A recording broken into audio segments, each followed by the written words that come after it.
আমাদের কণ্ঠ আছে, কণ্ঠ দাবি রাখতে পারবে না। উদীচীকে জ্বালাইয়ে কেউ দমন করতে পারবে না। আজকে যেমন আমাদের বুকের ভিতরে দাউ দাউ করে আগুন জ্বলছে, আমরা সেই আগুন দিয়ে এই ইউনূস সরকারকে ছারখার করে দিব। 40 বছরে উদীচীর অনেক হামলা, অনেক কিছু হয়েছে, কিন্তু উদীচীকে দাবিয়ে রাখতে পারেনি। আমি মনে করি যে আমাদেরকে যত জ্বালাবে তত আমরা কিন্তু দাউ দাউ করে জ্বলবো। উদীচীকে জ্বালাইয়ে কেউ দমন করতে পারবে না। আজকে উদীচীর জন্য আমাদের উদীচী জ্বালিয়ে দেবে, এটা আমরা কখনো কল্পনা করতে পারিনি, কখনো কল্পনা করতে পারি নাই। সেই কল্পনা যখন বাস্তব হয়ে গেছে, ওরা আগুন জ্বালা আমাদেরকে কিভাবে দামাবে? আমরা দাউ দাউ করে দ্বিগুণ জ্বলবো। উদীচী আজকে মাঠে নেমেছে।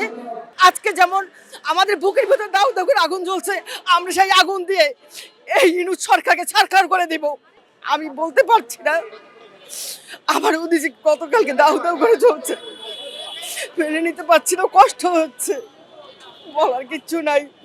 সবার কাছে বিচার চাচ্ছি, জনগণের কাছে, সাধারণ মানুষের কাছে বিচার চাচ্ছি। আপনারা নেমে আসুন, আমাদের সাথে সামিল হন। ওরা আগুন দিছে না, তার চেয়ে 10 গুণ, 100 না 1000 গুণ আগুন আমাদের বুকের ভিতরে জ্বলছে। সেই আগুনে ওদেরকে ভস্ম করে দেবো আমরা।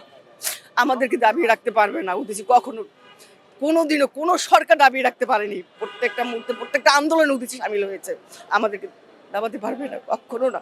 এটা তো স্পষ্ট, এখানে আবার নাম বলার কি আছে? স্পষ্ট, সবাই জানে কারা জড়িত, কারা করতেছে। আমাদেরকে বারবার যারা করতেছে তারাই একই সংকেত বারবার আমাদেরকে হামলা করতেছে। এখানে তো সবাই বুঝে গেছে, জানে, এখানে আর নতুন করে কিছু বলার নেই। আমাদের রক্ত টকবক করে ফুটতেছে, আমরা আরো আরো আরো চর্চা করব, বেশি বেশি করে। আমাদের ঢোল নাই, করতাল নাই, হারমোনিয়াম নাই, তাতে কি হয়েছে? আমাদের কণ্ঠ আছে, কণ্ঠ দাবি রাখতে পারবে না। খবরের কাগজ, নিখাদ, নির্ভীক, নিরপেক্ষ।